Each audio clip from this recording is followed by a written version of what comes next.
I have with me today a gentleman by the name of Tom Price. Hello, Tom. Hello, Andy. How are you? I'm not too bad. How are you doing? Yeah, very good. Thank you. Yes. Cool. Yeah, very good. Thank you. I was put in touch with you by a mutual friend who said, you've got to speak to this guy. He's great. He's really fascinating. That was Grant from Barnabas Aid. So, Fantastic. Yes. just tell us a little bit about what your day-to-day job is now, because you're involved, if I get this right, with Maranatha School. Yeah, that's right. I'm currently the head teacher of Maranatha Christian School. I've been doing this job for about 3.5 years. I actually took over from Grant in the summer of 2020. I've been doing it since, basically. Yeah. So what? I mean, it's a Christian school. I went to a Church of England school. So is it something along those lines, or is it something a little different? It's very different, actually. The school was started in 1990 by a group of Christian parents who were basically concerned with the direction of travel, shall we say, within the state education system. And I think they wanted an alternative for their children that really, from a worldview perspective, put God and the existence of God at the heart of education. And what I think they meant, and certainly what I understand it means today, is that when we look at the world around us, and you take the subject of science, for example, we look at it through the lens that there is purpose behind everything, that the world doesn't just exist for no reason, but rather that there's purpose and meaning, design, etc., behind everything that we see. And I think that does make a difference, that worldview. We've certainly found that with the students in terms of their approach to learning. And I think, as I said, that was the original motivation of those parents. The government won't fund Christian education, so therefore it has to be an independent school for that reason, and funded therefore by those parents. And its history has been one where parents, very much really from a middle class, working class background, have sent their children here and made massive sacrifices to do so, because they did it out of a sense of conviction. Like I said, that they wanted their children to be educated by teachers who loved the Lord Jesus, genuinely wanted to educate their children in a way that honored God. And I suppose, if you don't mind me saying so, that's the distinction between ourselves and, say, a typical church school. Because I think, obviously, the different church, the larger denominations that run schools, do so for lots of great reasons, but they're not really focused on, I think, Christian education as such. Their view would be to sort of provide a state school, if that makes sense, with an influence from a Christian perspective. Whereas we're more overt about it, and the parents who send their children here do so because they intentionally want those students to learn in an environment where God's name is honoured and the curriculum reflects a conviction that God exists. I went to a Church of England secondary school, which is perhaps not quite so common as maybe the classic kind of Church of England primary school, which there are many of. And it was a really good experience. One of my lasting memories, though, was we had a youth event at the big church where I was at the time in Wolverhampton, and the minister's son designed a poster to put on the walls to say, we've got a big youth event, come along. And I remember so clearly, it got past the head teacher, it got past all the teachers, and it was the chaplain who said, absolutely no way we're going to advertise this. This is evil. This is terrible. And I remember I was in the Christian Union, so I was about 17 years old at A-levels, thinking, I can't actually comprehend what's wrong with this. And I said, what's the problem? Oh, it's just evil, because you've got a band and you've got musicians playing. And to this day, I still think, what kind of message are you sending? And I said, look, she said, well, the person designed this obviously doesn't know Jesus. I said, look, this is a Christian. He happens to be the child of the largest church in Wolverhampton at that time, of sort of 400 or 500 people. And no, he definitely, no, absolutely not. And she refused. She refused to back down. So we couldn't advertise this big youth event. That's my memory of school. And it's something that is kind of, I suppose, impressed upon me because it was ostensibly a Christian school. It's Church of England supported, but I struggled sometimes to see the Christian influence beyond there's a cross and there's a chapel. Well, and I think that's the point, is that I guess I have a lot of sympathy for trustees, for head teachers who are, involved in so-called church schools in that sense, because I think they must feel that they're under scrutiny to be fair and equitable, which is understandable. I get that, and they are serving a diverse population in that sense. I think that what we're very clear about really is that we target specifically Christian parents. I'm going to be real about that. So we recognise we're niche. We recognise that we have a particular focus, but we think that that's something that's attractive to many families who come from a Christian background.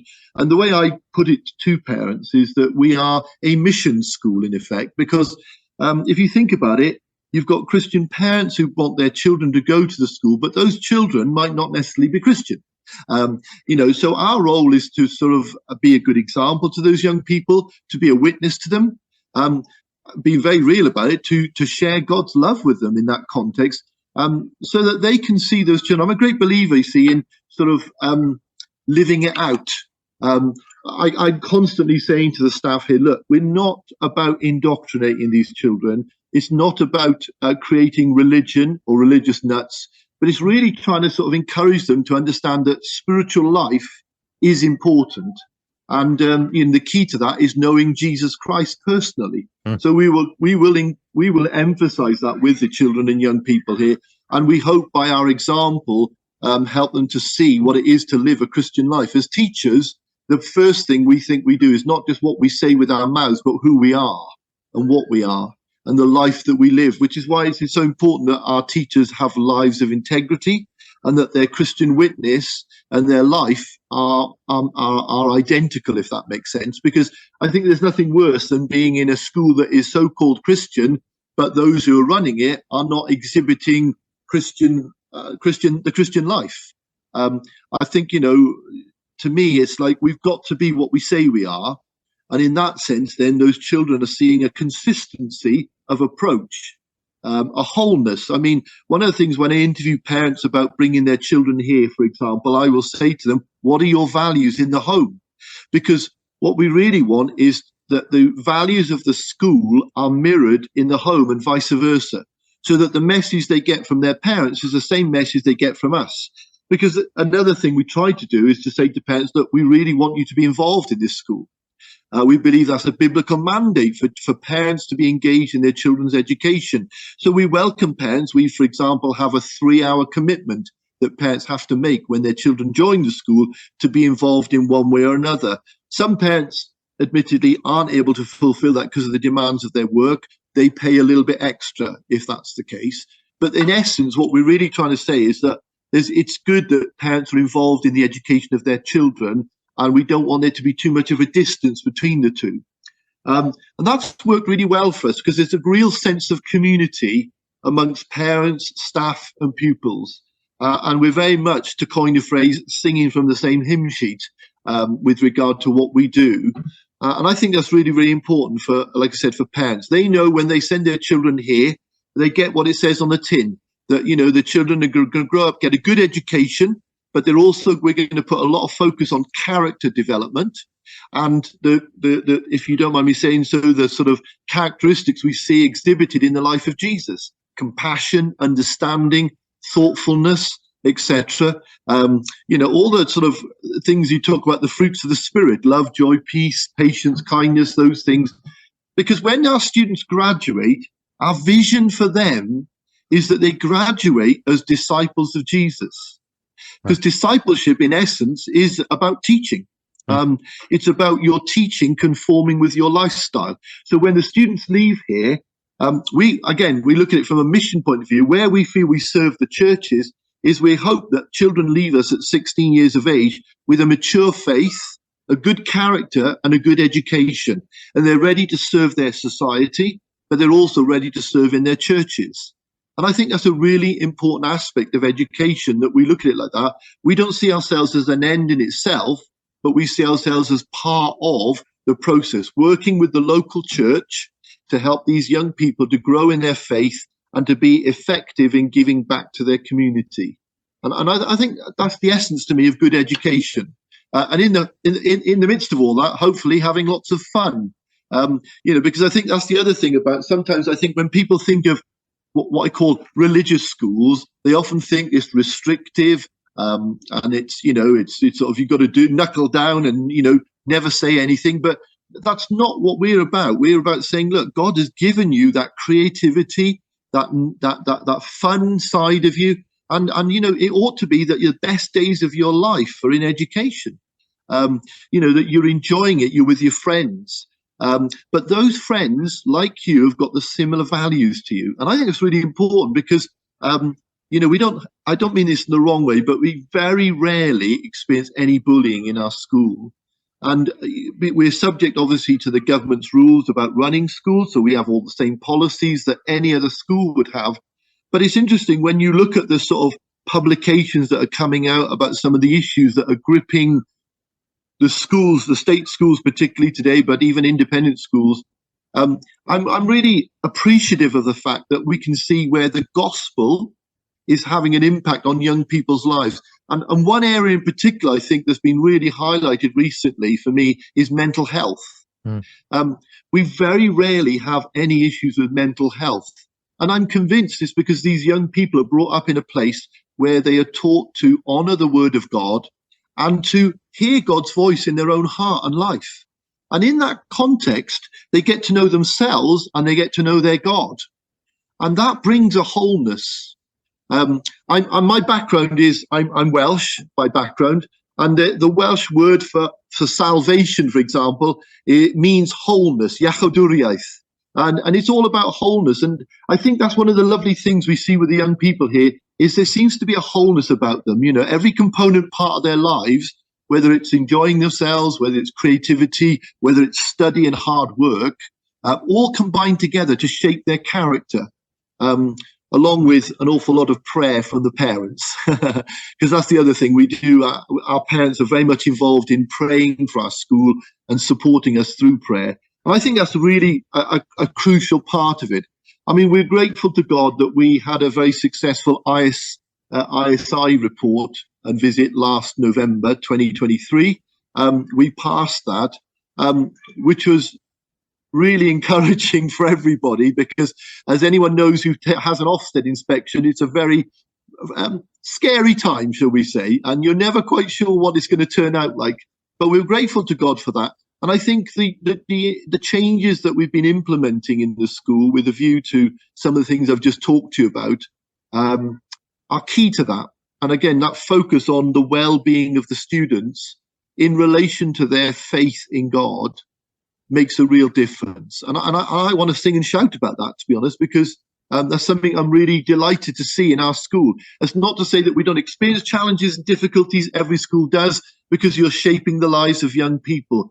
But I have to say, the grace of God is very much felt in our school, and experienced, I think, by the pupils and the staff alike. Yeah. One of the things that I'm really passionate about is saying to people, look, I believe that we're all made not just with a purpose, but we're made on purpose. So we're made on purpose with purpose. And I think that's something that I kind of infuse, hopefully, other people with, because it's one of those things I always try and say that the idea of the random, I understand where that comes from, but actually I believe we're all made with purpose and on purpose. And therefore we've all got a place in this world, and it's helping people to discover that place that they have, how they can influence people around them. And I think that's what I'm getting across from what you're saying. How big is Maranatha School then? What sort of size, what ages of children? Well, at the minute, we've got about 62 pupils in the school. We can go up to 90. Last summer, we were up at about 80. We had a number of families move away, some overseas with work and stuff like that. That's the thing with a smaller school. The fluctuations do affect you more than say a larger school, for example. I guess we're sort of where we are, 60 plus. I think probably by September, we think we'll be about 75, which is great. Yeah. Some of the families that come are on bursaries, because we recognize because it's independent education, you do have to pay for it. We try to, we've got this balance of trying to keep our fees as low as we can. You always got that challenge, really. Whilst at the same time trying to make sure you've got a pretty good standard of education. And that's a difficult challenge. That's some of the challenges that I imagine every independent school faces in that sense. How do you keep the doors open, balance the books, and provide a good education. So those are other things that we face as well, sort of thing. Yeah. You say that you've been at the school for a few years. What were you a teacher before? What was your journey into becoming a head teacher at this school? That's a good question. Well, basically, my children attended here many, many years ago. My journey is I started working life in the Ministry of Defence. I spent about 8 years within the Ministry of Defence, and I went to work for an IT consultancy, and did that for about 8 years. And that was a very well paid job, so I could afford to put my children here. Bear in mind, I've got 7 children, so and each one of them I had to pay for. Although actually I only had 5 at the time, and but it was a challenge. But I then decided in 2006 to go into full-time church ministry. I'd been running a church, an Assemblies of God church, actually, for about a few years, from 2001 to 2006. We'd seen considerable growth. We'd gone from about 40 people to about just over 100. And to be honest, full-time job, full-time ministry, and 5 young children, that was a challenge, I have to say. So I decided to go into full-time ministry, but I have to say I took a rather substantive pay cut to do that, coming out of IT consultancy. So that meant we couldn't afford to put our children in the school, so we homeschooled them. My wife homeschooled them, I should say. I was a full-time minister, running at that time 1 church, and over the years we church planted. We planted 2 other churches in Swindon, and then I started a 4th church in quite a poor area of Swindon called Pen Hill. I'd had it on my heart for some time that God has a heart, I should say, rather, for poor people, particularly, and disadvantaged people. And I really wanted to, if you don't mind me saying so, put that to the test. I believe God has a heart for people who are, in difficult situations. We started the church there, myself, my wife, and a couple of other families. But it was interesting because it was I'll explain. When I was a minister of the church I also started an organisation called Good News for Swindon, which was bringing together church leaders who believe in the gospel. Simple as that. And that grew, and it was a great organisation. Really loved chairing that and leading that. But it continued to grow quite a bit. And one of the things we decided to do was to plant this church, but to do it with churches working together, which had never been done before, as I understand it. So there was evangelical, charismatic, Pentecostal, Baptist churches, all sent a few people each to start this church in Pen Hill because they caught the vision of it. So we started that. That was about 5 years ago now. I loved that. I enjoyed that. But going from a big church to church plant a small church, I didn't really have the funds to do it. So all I can say is an opportunity came along for me to take on the role of head teacher at Maranatha, which I did. I continued to church plant, and I've got a younger guy working with me now, and God has really blessed that work. We've got a good number of people in the church now, and I'm really grateful to God for that. That's lovely, which is why I've got this passion for the gospel in terms of both the school and in terms of what I do outside of school, if that makes sense. But the two work together.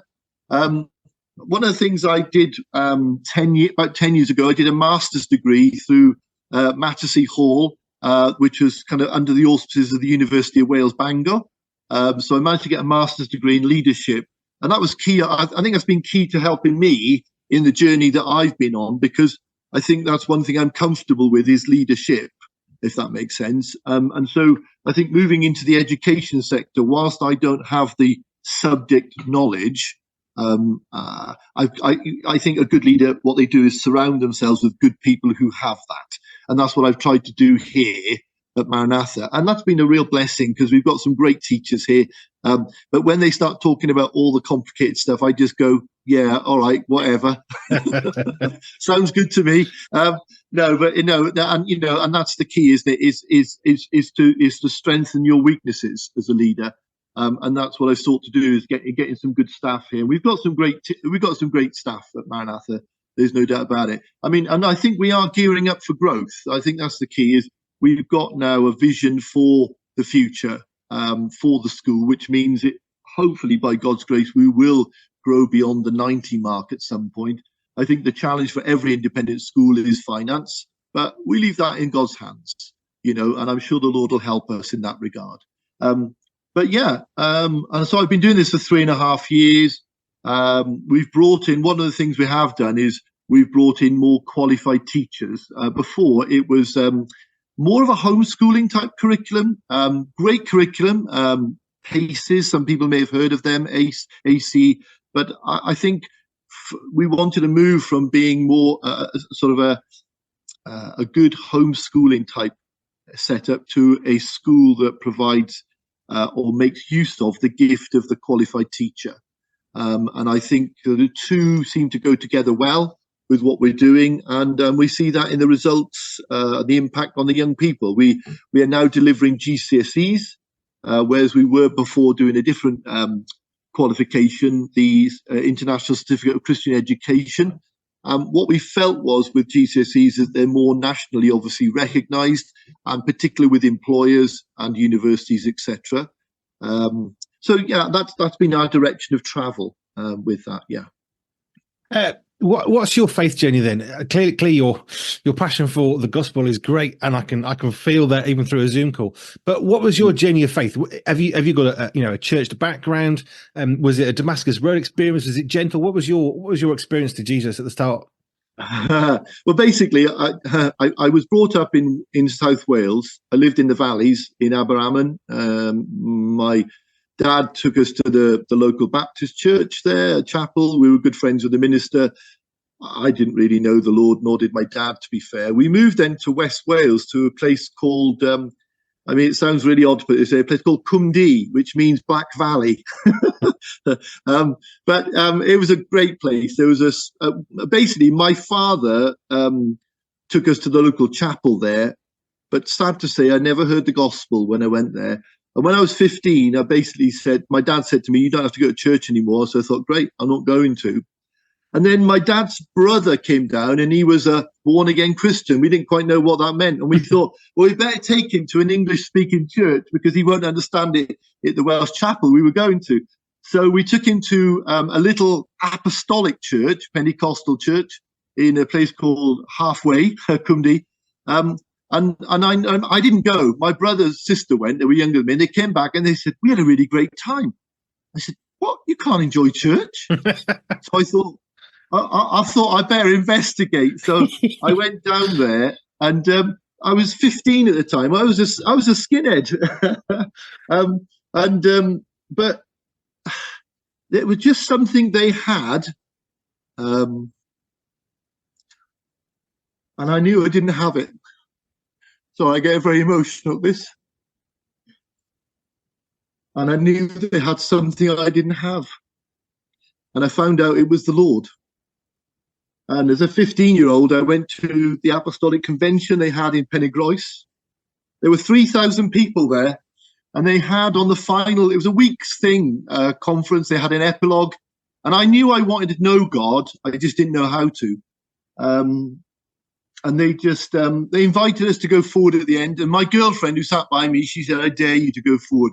Well, to be honest, anyone who dared me to do anything, I did it. So I went forward, and the guy prayed for me. And to be honest, I didn't feel anything or whatever, but I knew my life had changed.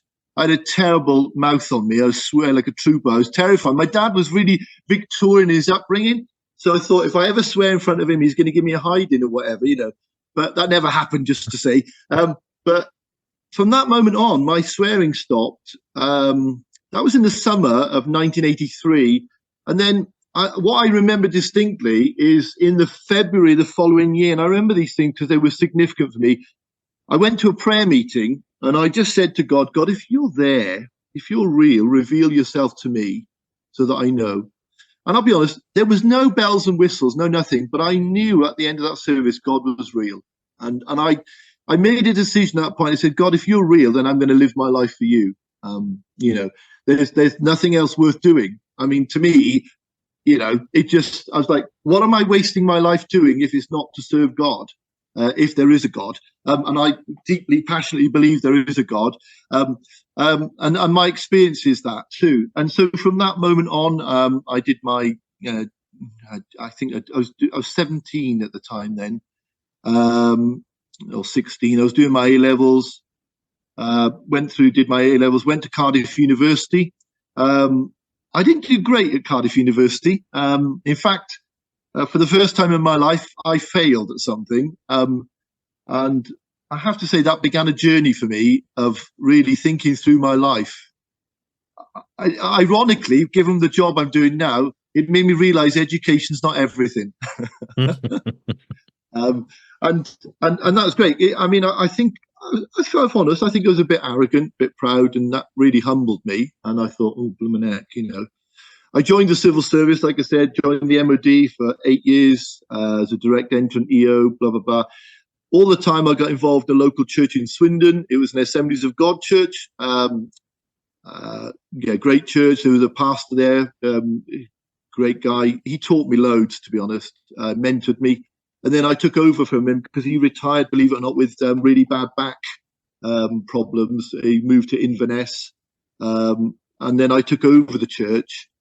When I took over the church, I just wet behind the ears, didn't really know much. I think I read Rick Warren's book, Purpose Driven Church, and that really helped me because I just think, what is church really?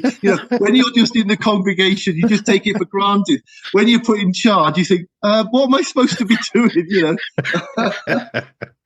That was a helpful book. And to be honest, I decided from that point on, I needed a team around me because the church was growing substantially. And I just couldn't do it. And then I never felt comfortable being on my own. I never felt that was what God wanted. And so we created a leadership team, and we, followed some principles there in terms of developing a team. The church grew, and that was great. I had a blast, to be honest. I really enjoyed it. And then I went into full-time ministry 2006. I enjoyed full-time ministry. Looking back, I wish I'd done it part-time. Perhaps that's a bad confession to make. I'll be honest, I didn't think there was enough to do. I don't know, maybe it's just me. I need to be busy. I need to be, challenged and stuff like that. That's my nature. Anyway, it was good. I enjoyed it. I loved it. Did it for 16 years. As I said, came into doing headship then. And I'm doing both now, if that makes sense. But the guy that I brought in at Penn Hill is now the guy who's in charge, and I'm more of a consultant to him, really, because I have explained to him I can't give the time running a school to the sort of stuff I used to do, if that makes sense. And that's me. That's my story in a way. Grateful to God for His grace in my life. I have to say, He has been so good to me and my family. My children are all grown up now and serving God in different ways, and I'm very grateful and humbled by that, to be honest. Yeah. Wow. I love how God can take what we do and then, my wife calls it professionally transferable skills, which sounds fancy. My version would be God doesn't waste anything. Everything is good. God can redeem stuff that's not great. And if it's good, He can make it even better. And it's really exciting to hear some of your story about how God, brought you to recognize who He was and the transformative power of that in your life. And I can see and understand why you want to give the children at Maranatha School the same opportunity to have that possibility for themselves to consider, is this what I want? Is God real? And just to give them that opportunity. And I love that. And again, it comes back to that. We're made with purpose on purpose. Bear Grylls, I've just read his book about climbing Everest. And I'm reading another book now from him about crossing the North Atlantic. And he talks about how he chose his team for the boat. And he said, the thing is, good leaders choose people who are better than them at certain skills, because you can't know everything. You can't do everything. So surround yourself with people who are better than you at doing the job, and then you lead and facilitate and manage all that. And I think that's what I'm hearing from you at the school is you're surrounding yourself with people who have different skills, and rather than it threatening you, you're celebrating how good they are. And I love that. Yeah. Well, I think that was the principle I did when I was in church leadership, and I think one of the big things I learned was, like you said, surround yourself with people who are better than you, and they'll make you look good. Sorry, that's my humorous take on it, to be honest. Well, capable people. I mean, I'm a great. One of the best leadership books I ever read was Jim Collins' From Good to Great, and he puts in there 5 principles of great leadership. And I think some of those principles are, a lot of church leaders could benefit from, to be honest, in terms of building a team and having a vision. Really, really key. Really, really key. Some great. What I'm just saying is, a lot of stuff I've learned on my journey from secular and spiritual leaders in that sense. And I would just encourage people, like you just saying, reading good books about leadership and equipping yourself to be a better person. Because at the end of the day, I sound odd to put it this way, but I'm haunted in a way by the parable of Jesus, about the man who was given talents and what he did with those talents. And I think, we've all got a responsibility, haven't we, to use what God has given us to the best that we can. That's all we can do. But if we do that, then we can be at peace with ourselves. God will bless that and give us fruit. Yeah. I don't know that we can finish in any better a statement, really, than that. Just give us details if people want to find out more about Maranatha School, whereabouts you are and what's the website. Sure. So Maranatha School is set in the countryside, just outside of Swindon, in a village called Sevenhampton. We're based on a farm, basically, and it's a working farm as well that surrounds us. So lots and lots of fresh air here.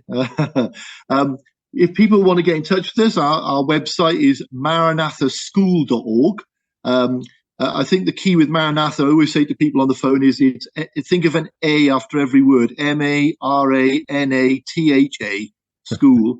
And come and, find out a bit about us. I mean, if I was honest with you, the biggest challenge we face is trying to, connect with people who, in the nicest possible way, can help us. I